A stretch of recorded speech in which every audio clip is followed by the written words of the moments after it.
Okay, turn to your right, coming into tabletop position. Take a moment, pawing out the hands. Let the elbows be soft and supple.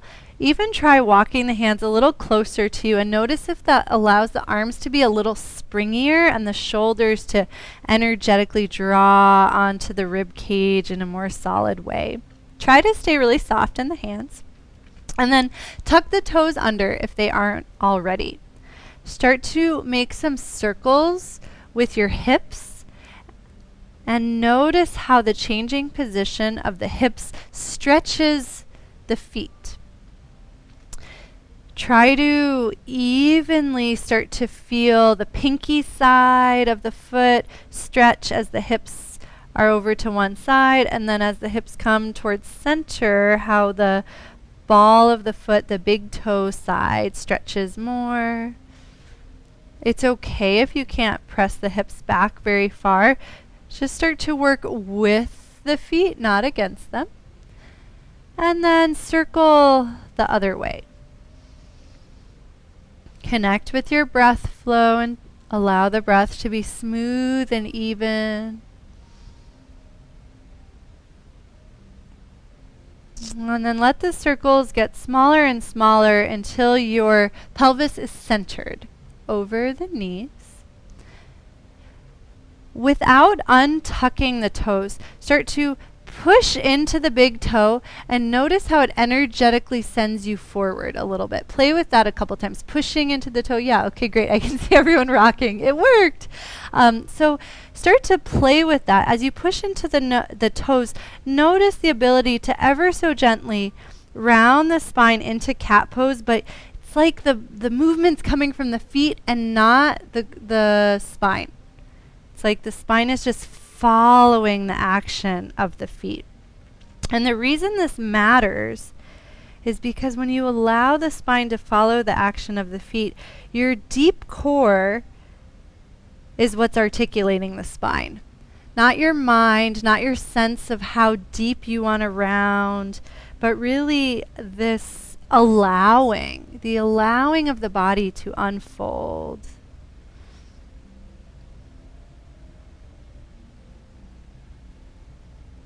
And the next time you come forward, let's lower onto the forearms, mostly to give the wrists a little break.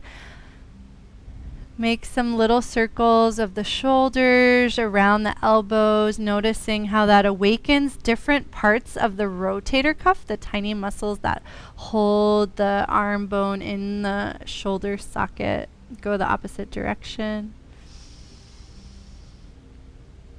And then flatten the tops of the feet. Let the pelvis get heavy so it drips down towards the heels. Melt forehead to mat. If the forehead doesn't make that connection, stack fists or hands, but try to support the forehead so that you can relax here.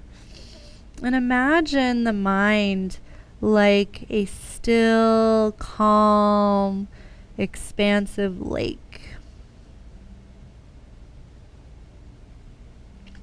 Push down into the tops of the feet and the shins.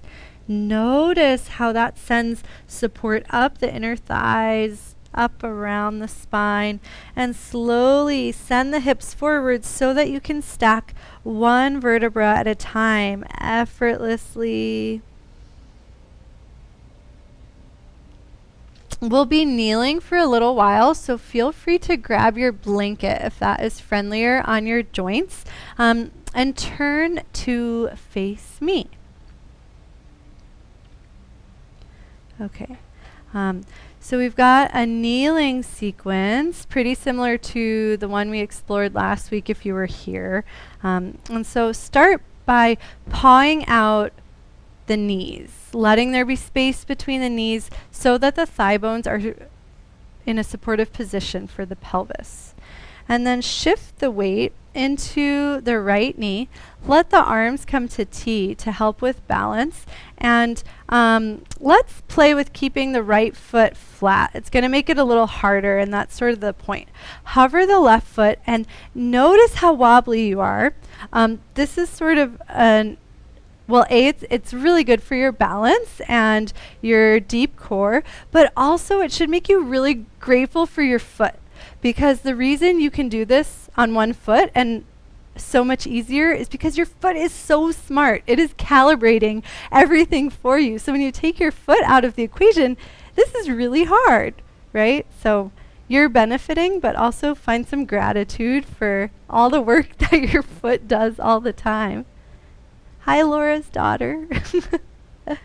And then slowly start to circle the foot behind you. It's going to make it way harder, so prepare for lowering the hands down and bend the elbows a little bit, just a little spring in the elbows. Let the stinger leg of the left leg lift just a little bit. And then push into the arms, reach the left foot out to the side, and look at the left toes. Point them forward and notice what your tendency is. Perhaps you noticed like a dropping of the arch. That's pretty common.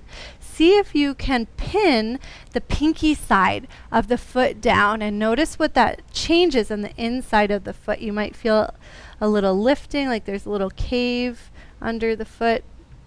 Push forward and back with the hips just to stretch the inner leg line. And we're not trying to go deep into this posture, just coaxing the body. So if you feel a deep stretch sensation, try to back off a little bit.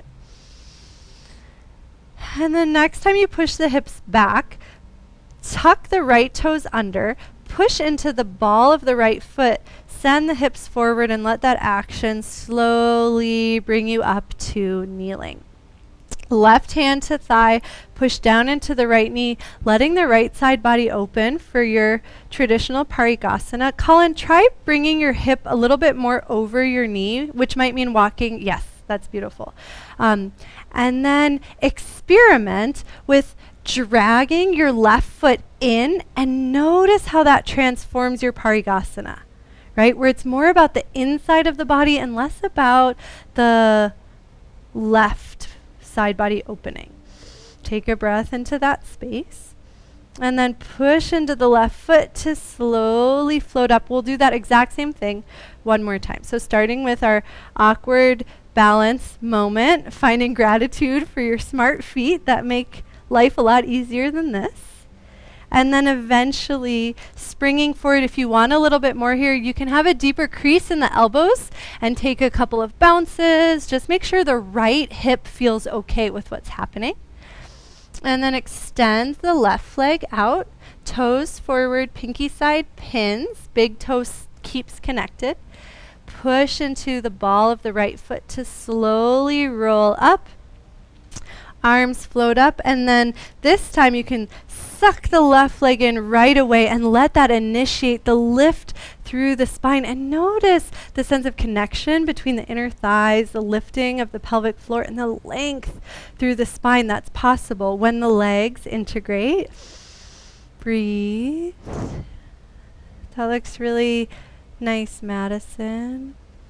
And then push into the left foot, slowly rising up. Release the arms.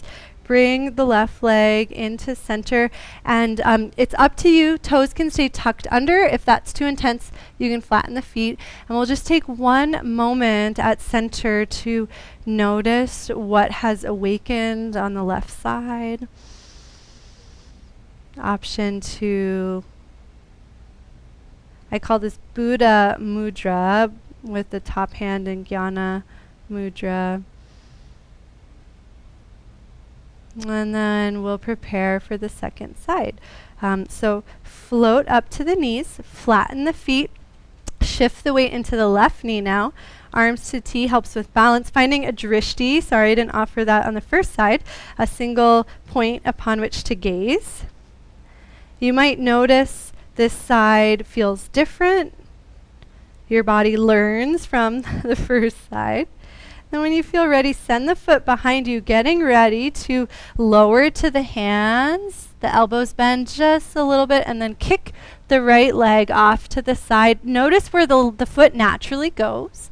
and then make some adjustments. So point the toes forward, let the outer edge, the pinky edge, suck down, and notice what awakens on the inside of the foot. And as the inside of the foot awakens and the arch lifts, you might even notice some stimulation up into the inner thigh, up into the core. And then gently send the hips forward and back, not trying to intensely stretch, but just allowing the right leg to find more space within itself. The next time the hips go back, push down into the left knee, slowly roll up, tuck the left toes under, sweep the arms up. For this first round, go into Parigasana how you're used to going into it. And then once you're there, start to suction the right foot in and notice how that changes your pose. Notice any sense of lift and lengthen. It's not really about getting deeper in. You might just feel lighter or more connected. And then slowly push into the right foot to come up to neutral, arms to T, and we find our balance once again. Option to find your drishti. If it feels easier, you can kick the foot in different directions to challenge yourself.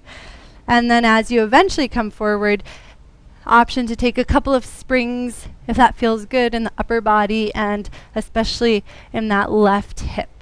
Eventually kick the right foot off to the side, set up the foot with the outer edge suctioning down, and then push into the ball of the left foot to slowly roll up. Arms come up last, and then suction the right leg in and notice what happens through the deep core. Use that energy to reach up and over to the right. Take a couple of breaths, find some softness. It's not about going deep. And then push into the right foot to rise up. Release the arm. Bring the leg underneath you. Toes can be tucked under or flat. Take a moment of stillness. Soften through the face. Soften the neck and shoulders. And let your awareness drip down to the soles of the feet.